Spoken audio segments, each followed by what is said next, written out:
authentic life that allows you to authentically live your calling, serve others, and provide for your family.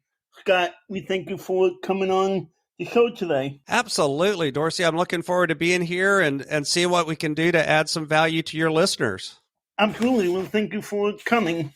And so my first question is, what is it exactly that you do? So I'm a coach. At the end of the day, what that means, I mean, if you want to translate that into English, is I help other people hit their goals by helping them figure out what those goals are and then align what they're doing and what they're doing from a money perspective, from a time perspective, with their values, with their priorities, and with their goals so that they can actually achieve them and go do whatever it is that they feel that God is calling them to do.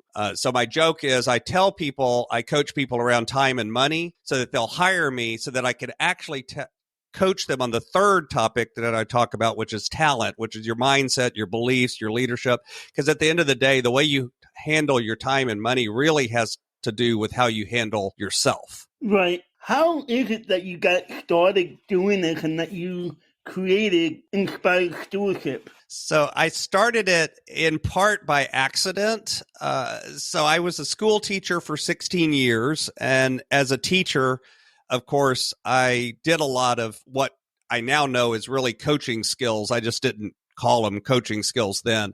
And I did that for 16 years. I left teaching and I went into a corporate job. I did that for 11 years and very quickly moved up into senior leadership where I was running a team of people that then ran a team of people. So I had leaders reporting to me. So I was kind of, in that development phase where my real job, I couldn't directly affect the team and what they were doing, but I could develop the leaders. So again, I got into a lot of coaching and doing a lot of working with people on skills and mindset and beliefs and training and all of this, flying all over the country, doing lots of presentations, talking to lots of different people. And in the meantime, my wife and I went through a journey, and it actually started with getting out of debt.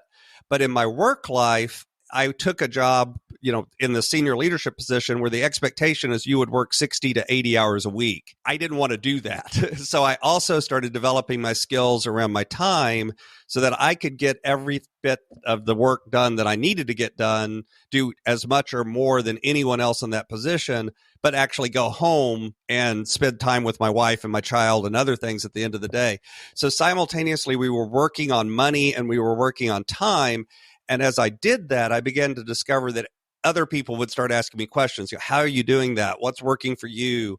And I began to coach people, not just at work, but also on the side. And so very quickly that turned into the idea for a coaching business.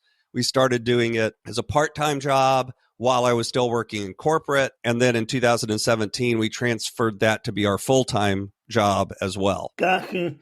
Now, when you hear the word calling, especially when it's in the Christian realm or Christian cliche, we sometimes think of the word calling as someone being called into the ministry. And when you use the word calling in your job and in your business, what do you mean when you use the word calling? Is that just for people in the ministry, or is that just for anybody, what God wants them to do? So I fully believe that calling has nothing to do with being called into the ministry. I mean, that absolutely can be a calling that you have, but those are not synonymous. Calling, it doesn't even mean your career or your job or what you do for a living. Calling has to do inherently with those skill sets, those beliefs, those values, the things that God has put into you and said, this is what you're made to do. This is what you're designed to do. This is how you can live out your authentic self into the world, how you can serve others. That may turn into something that's a business, that may turn into something that is a call into the ministry, that may call into something that's around volunteer work or being a parent or being a spouse. There's all sorts of ways your calling can be expressed. I don't think it's ever expressed in one way or even in one component of your life. Instead, it's about coming back to that core message of where do you find your authentic self? And then how do you help that to show up in the world for other people? And when you find ways to do that, oftentimes you'll discover it'll show up in your career. It'll show up at home. It'll show up in, volunteer work that you do. It'll show up in your church environment. It'll show up wherever. But so it's not necessarily tied to just what you do as much as it's tied to how you do it. Right. And how do you help someone identify their calling? So you ask a lot of questions. That's really it. I mean, that sounds overly simplistic, but the truth is most of us know what it is that brings us authenticity, that brings us joy, that, when we're doing it, we feel like we're ourselves. When we're saying it, it feels like it's an alignment.